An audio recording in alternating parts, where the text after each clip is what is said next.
আবারও স্বাগত সিভিএন TV USA সংবাদ বুলেটিনে। শুনছিলেন কর্ণফুল ইনকাম ট্যাক্স সংবাদ শিরোনাম। এবারে বিস্তারিত। যুক্তরাষ্ট্রের নিউ ইয়র্কের ব্রঙ্কসে ইসলামী হোম ফিন্যান্স সেমিনার অনুষ্ঠিত হয়েছে। রিয়েলটর কামরুজ্জামান বাচ্চু ও গাইডেন্স রেজিডেন্সিয়ালের সৌজন্যে গত 24 জানুয়ারি বিকালে আল আকসা চাইনিজ পার্টি হলে এই সেমিনার অনুষ্ঠিত হয়। সেমিনারে আলোচনা করেন বাংলাবাজার জামে মসজিদের ইমাম ও খতিব মাওলানা আবুল কাশেম ইয়াহিয়া।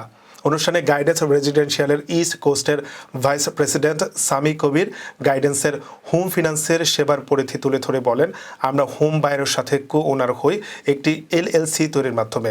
তাই এখানে কোনো সুদের প্রশ্ন আসে না। ব্যাংক হলে সুদ থাকতো, আমরা কোনো ব্যাংক না। কেউ যদি কিস্তি দিতে দেরি করেন আমরা লেট ফি চার্জ করি না এবং কিস্তি বন্ধ করে দিলে তার বিনিয়োগকৃত মূলধন ইকুইটি সহ ফিরিয়ে দেয়। সেমিনারে লোন অফিসার শাকিল কামরান অতিথিদের ইসলামী ফিন্যান্স নিয়ে বিভিন্ন প্রশ্নের উত্তর দেন।